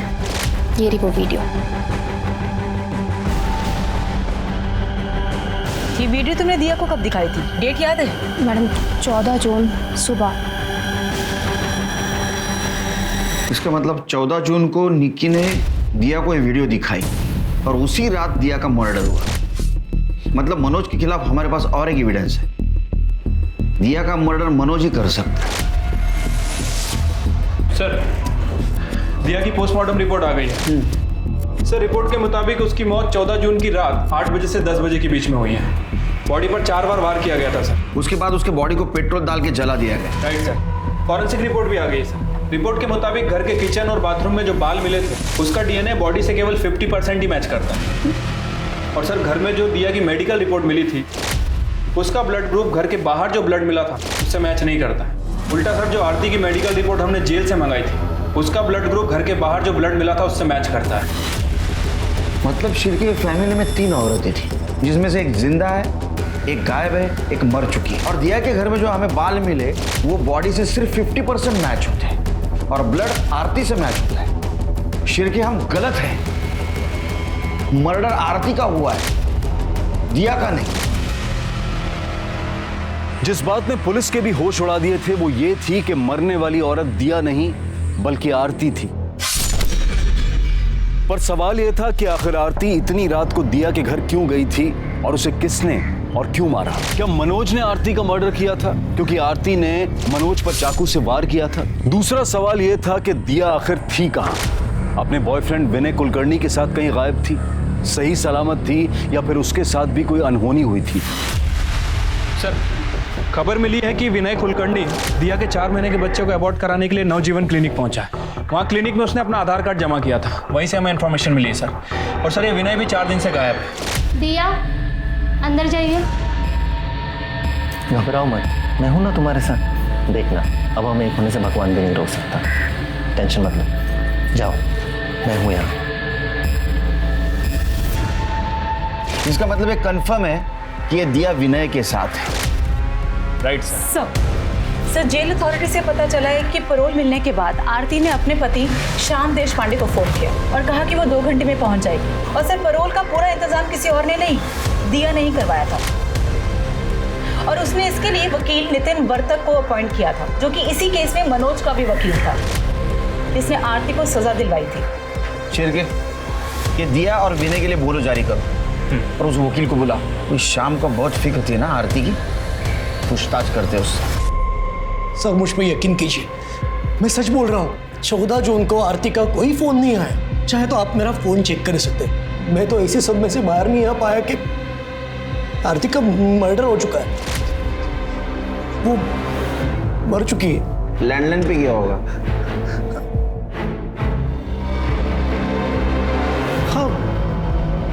हाँ पता नहीं मुझे सर, क्योंकि उस दिन मैं घर पे था ही नहीं।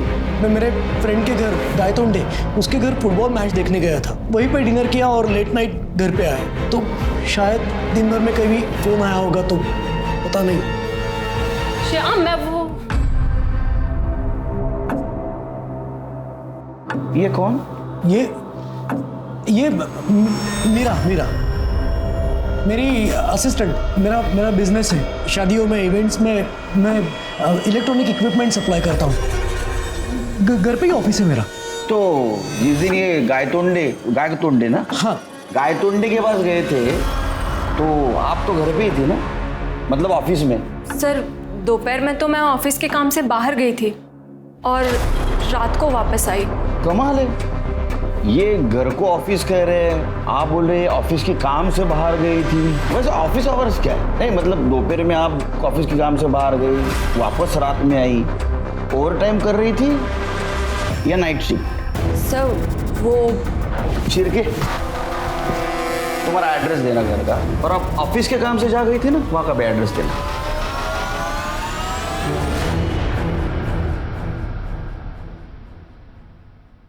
चाय क्या पिलाइए? Thank you sir. अगले टाइम शक्कर ज़्यादा डालना।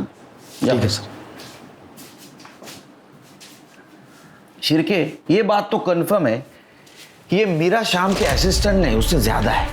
ये केस हमें जितना इजी लग रहा था उतना इजी नहीं है। देखो ये शाम के पास आरती को मारने का मोटिव है, पर उसको बिल्कुल नहीं लग रहा था कि आरती को पैरोल मिलेगा वो सीधी घर चली आएगी, और इसलिए वो मीरा के साथ बिंदास रह रहा था। आरती जब घर गई तो मीरा को लेके उसका झगड़ा हुआ। वो दिया के घर जाने निकली, शाम उसके पीछे गया और उसने आरती को मार दिया।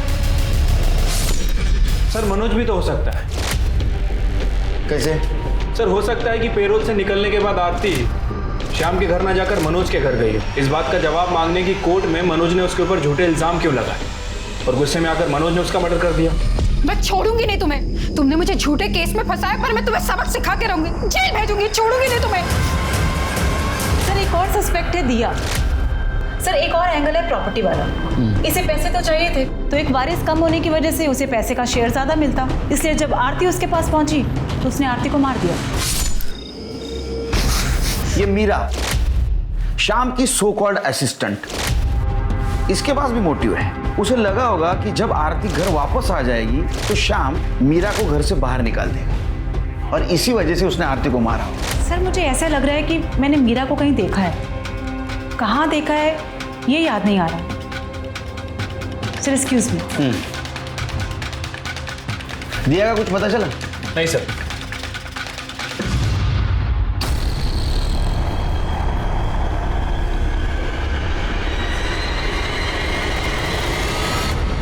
लो चाय पी लो। अरे तुम रो रही हो? घर वालों की याद आ रही है।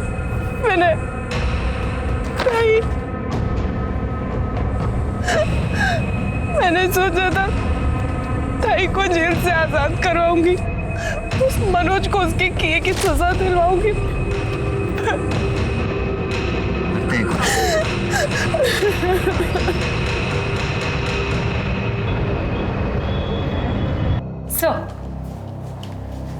सर ये शाम के असिस्टेंट मीरा की फाइल, जिसका असली नाम शबनम है।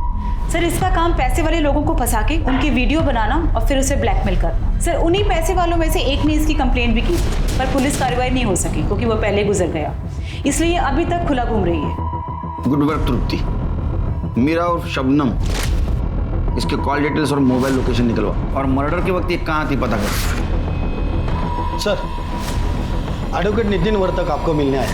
भेजो उनको। सर मनोज गिरा हुआ इंसान है।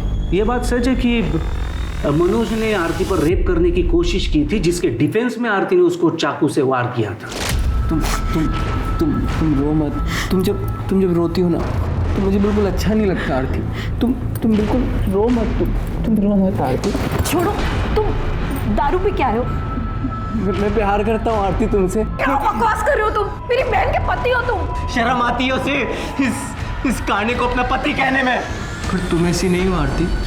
और ये बात मैं नहीं कह रहा हूँ, मनोज ने खुद मुझे बताया था। कमाल है, मनोज ने आपको सब सच बताया था, फिर भी आपने ये केस ली और आरती को सजा दिलवाई। केस लड़ना और केस जीतना मेरा काम है, और जब बड़ी रकम मिले तो केस हारना कौन चाहेगा। उल्टा आरती ने मेरा काम आसान किया था, कोर्ट में ये कहकर कि ये सब हुआ उस वक्त आरती और मनोज के अलावा घर में कोई नहीं था। आरती ने ये भी कबूल किया कि उसने चाकू से वार किया था मनोज पर। अब आरती के पास निर्दोष होने का कोई सबूत भी नहीं था, पर उसने गुनाह कबूल किया था। तुम जैसा वकील हर इनोसेंट इंसान के खिलाफ अगर केस लड़ेगा ना तो उसको न्याय मिलना मुश्किल हो जाएगा। फिर ये आरती को बाहर पेरोल पे लाने का नाटक क्यों किया? ये आइडिया कब आई? वापस आपको गिल्ट फील हुआ? इंसान हो सकता है, पर हुआ नहीं। कुछ महीने पहले दिया मेरे पास आई थी अच्छे डिवोर्स वकील के बारे में पूछने के लिए। वो मनोज से काफी तंग आ चुकी थी, तो मैंने उसे एक अच्छे वकील का नंबर भी दिया था। Thank you. वेलकम। सर मुझे आपसे कुछ पूछना था। पूछिए। आरती ताई के साथ मनोज ने सचमुच में ज़बरदस्ती की थी या ताई ने गुस्से में आकर उसे चाकू मारा था? दिया को मैं झूठ नहीं बोल पाया। आरती कोर्ट में सच बोल रही थी। उसने मुझे पूछा कि क्या आप आरती को सजा से बचा सकते हैं। मैंने उसे कहा कि सजा से तो नहीं बचा सकता, लेकिन पेरोल पे तो जरूर बाहर निकाल सकता हूँ। आफ्टर ऑल 14 जून को आरती को रिहा कर दिया गया।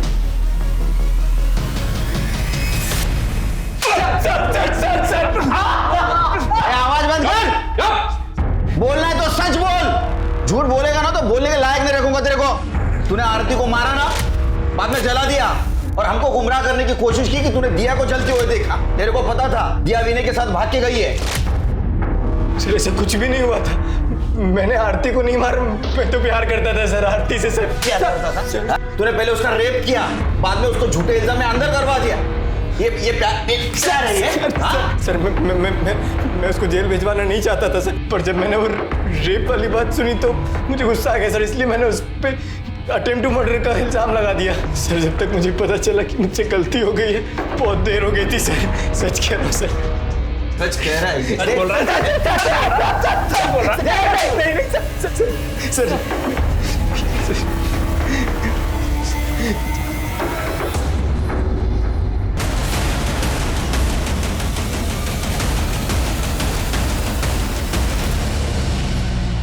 सर ये मीरा की मोबाइल लोकेशन सर, इसके मुताबिक उसने दिया के घर तक आरती का पीछा किया और सर शाम की गाय तोड़ने वाली स्टोरी को भी क्रॉस चेक किया।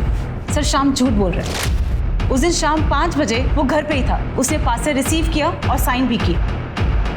ये देख भाई, ये शिरके ना, इसके हाथ में अभी खुजली हो रही है। वो जब मारना शुरू करेगा ना तो उसको मैं भी नहीं रोक पाऊंगा। शिरके बग बाबाला। नहीं नहीं नहीं नहीं बता रहा हूँ मैं। अरे बोलना। पेरोल पे आरती छूटने के बाद सीधा घर पे आई थी। तुम कौन है डार्लिंग? ओ, ये तो मर्डर है ना? अच्छा, तो तू जेल से छूट कर आई है या भाग कर? अपना मुंह बंद रख। मैं शाम से मिलने आई हूँ। ये तेरा घर नहीं, ये मेरा घर है और अब शाम से तेरा कोई वास्ता नहीं है, समझी? इसलिए इज्जत से चली जाओ वरना धक्के मार के निकाल। अपनी औकात में रहे। हमारा डिवोर्स नहीं हुआ अब तक, और जब तक हमारा डिवोर्स नहीं होता ये मेरे पति और ये मेरा घर। बस करो अभी, निकलो यहाँ से। जाओ अपने बहन के घर पे जाओ, मेरा जीना हराम मत करो। वही तो नहीं किया मैंने अब तक, और अब करूंगी। सिर्फ तुम्हारा नहीं, इसका भी। छोड़ूंगी नहीं मैं तुम दोनों को। ये ऐसे चुप नहीं बैठेगी, अब इसे चुप बिठाना पड़ेगा और इसका खेल तो मैं खत्म करूंगी। क्या कर रही हो तुम? मीरा, मीरा, मीरा। मतलब मीरा ने आरती को मारा और उसको जला दिया? पता नहीं, क्योंकि जब वो वापस आई तब उसने मुझे कहा कि वो आरती को नहीं मार पाई। रास्ते में कहीं गुम हो गई आरती। मैंने सोचा कि चलो अच्छा हुआ, इसलिए मैं आरती की मिसिंग कंप्लेंट लिखवाने आया, झूठी मिसिंग कंप्लेंट, ताकि अगर कुछ हुआ तो मैं बच जाऊं। लेकिन जब मुझे पता चला कि दिया का नहीं आरती का मर्डर हुआ है, तब मुझे ऐसे लगा कि मीरा मुझसे कहीं झूठ बोल रही है। जिस दिन आप मेरे घर पे मुझसे और मीरा से सवाल करने आए थे, उसी दिन से मीरा अपने सामान के साथ गायब है। तूने और मीरा ने दोनों ने मिलकर आरती को मारा और उसको जलाया? नहीं सर, नहीं सर। चल के जा। सर नहीं किया सर, ऐसे कुछ नहीं किया है सर। सर खड़े बोल रहा सर नहीं। शिरके, मीरा को जल्द से जल्द ढूंढो, नहीं तो केस हमारे हाथ से निकल जाएगा। अपने सारे खबरों को अलर्ट कर दो। ठीक है सर।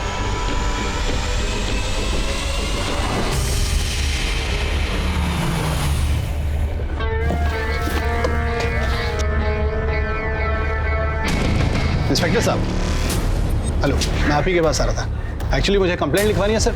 मेरे घर में 2 बार चोरी हो गई, अच्छा खासा कैश गायब हो गया। प्लीज़ हेल्प कीजिए सर। आपका नाम? जी, मेरा नाम हरेश लालवानी है, बिल्डर। पहली बार चोरी हुई तो 50,000 रुपये गायब। मुझे लगा जहाँ से सामने से पेमेंट आई थी वहाँ से कुछ झोल होगा। उन्हें कंफर्म किया, उन्होंने कहा नहीं पूरा पैसा दिया है। और अब दूसरी बार 1 लाख रुपये गायब हुए, तो समझ में नहीं आ रहा मेरे। शिरके, कंप्लेंट लूँगे और जाके चेक करो, कंप्लेंट लिखवा दो।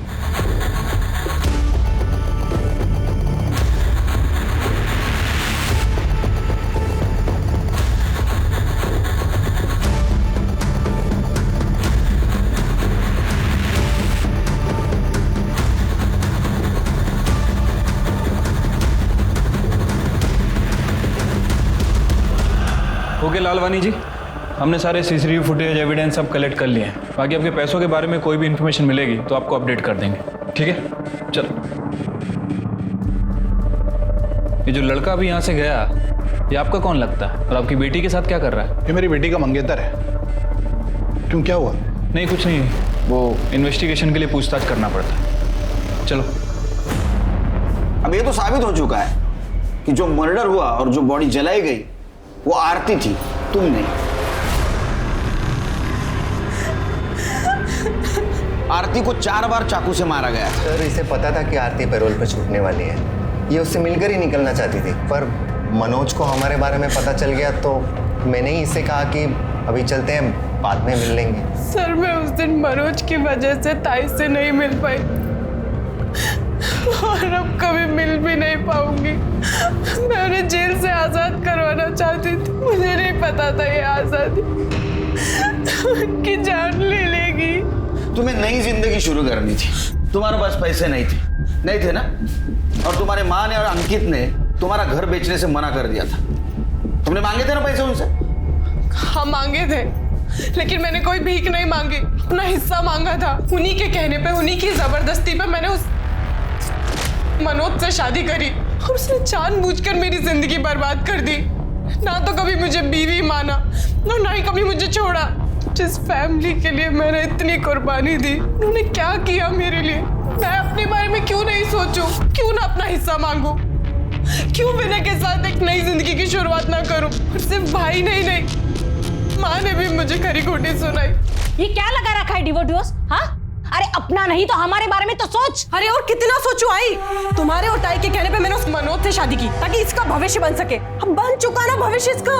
आई अब तो मुझे अपनी जिंदगी जीने दो, अब तो मुझे विनय के साथ जाने दो। फिर तुझे उस विनय का भूत सवार हो गया? अरे जो तुझे 2 वक्त का खाना तक नहीं दे सकता, उसके लिए तू इतने बड़े आदमी को ठुकरा रही है। आई तो अपने पैसे का लालच अपने पास रख। मैं कम में गुजारा कर लूंगी, लेकिन उस नरक में वापस नहीं जाऊंगी। कम में गुजारा कर लेगी ना, फिर हिस्सा क्यों चाहिए तुझे? अरे कोई भीख नहीं मांग रही हूँ, हक मांग रही हूँ अपना। शादी करा दी, सब कुछ दे दिया, और क्या चाहिए तुझे? शादी के नाम पे ना बेचा था आपने मुझे उसे।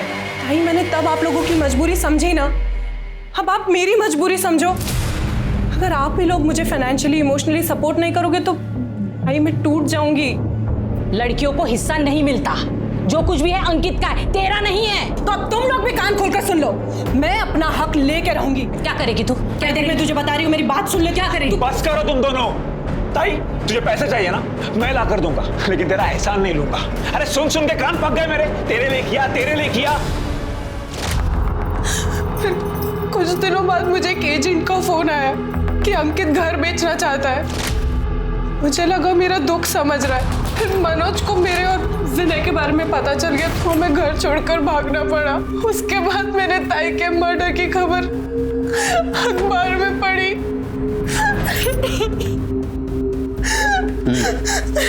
ठीक है, जा सकते हो तुम लोग, लेकिन जब तक केस चालू है शहर छोड़ के बाहर नहीं जाना। बुलाऊंगा, आना पड़ेगा।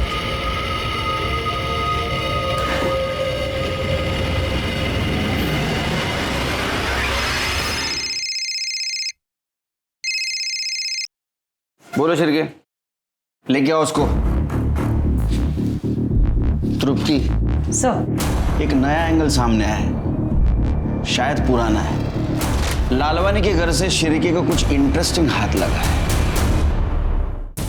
सर आप कहना क्या चाहते हो? मैंने खुद के घर में चोरी की? बिल्कुल सही अंदाज निकला आपका। हमने आपके घर के सीसीटीवी फुटेज चेक किया, ऐसा पता चला कि आपके घर में सिर्फ आप और आपके पापा के अलावा कोई नहीं है। तो पापा अपने खुद के पैसे की चोरी क्यों करेंगे? कुछ लॉजिक नहीं ना बनता। तो कौन कर सकता है? हाँ वो सर, हाँ बोलो, सच बोलो। वो चोरी मैंने की है सर, पर सर खुद के लिए नहीं, अंकित की हेल्प करने के लिए की थी। क्यों? सर वो अंकित को कोई किसी वीडियो के लिए ब्लैकमेल कर रहा है। कौन सा वीडियो? सर मुझे नहीं पता कौन सा वीडियो। अंकित ना बहुत रोता था, बहुत परेशान था, तो बस सिर्फ उसको हेल्प करने के लिए मैंने पापा के पैसों में से पहले 50,000 और बाद में 1 लाख रुपए निकाल के दे दिए। हरेश लालवानी के घर में चोरी करने वाला चोर पकड़ा गया, जो कि खुद उसकी अपनी बेटी कंचन थी, जो अपने मंगेतर अंकित को ब्लैकमेलिंग से बचाने के लिए अपने ही घर में चोरी कर रही थी। सवाल यह था कि क्या वाकई कोई अंकित को ब्लैकमेल कर रहा था, और अगर हाँ तो क्यों और किस लिए? अंकित और उसके ब्लैकमेलर का सच जानने के लिए पुलिस ने एक चाल चली, जिसमें हरेश लालवानी ने भी उनका साथ दिया। लालवानी के घर में मौजूद तमाम कैश को मार्क किया गया और उसे पाउडर लगाया गया, और कंचन को भी इस बात की हिदायत दी गई कि वो इसकी खबर अंकित को ना लगने दे। फिर जैसे ही अंकित ने कंचन से और पैसे मांगे, कंचन ने फिर से पैसे चुराकर अंकित को दिए, और अंकित ने हर बार की तरह यही कहा कि उसे ये पैसे ब्लैकमेलर को देने हैं, आखिरी बार।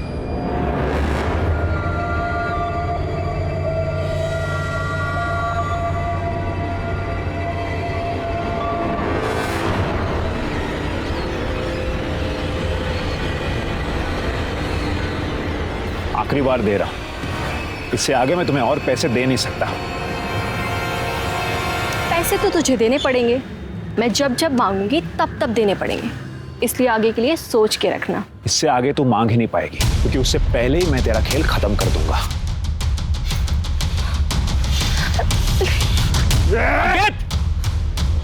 चाकू फेंक वरना गोली मार दूंगा।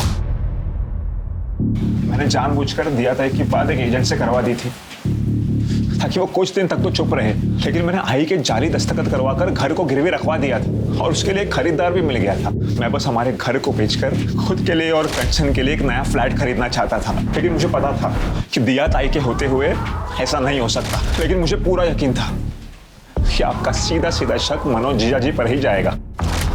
उस दिन जब मैं दिया ताई के घर पहुंचा तो वो बाहर ही थी, तो मैंने पीछे से जाकर उन्हें मार दिया।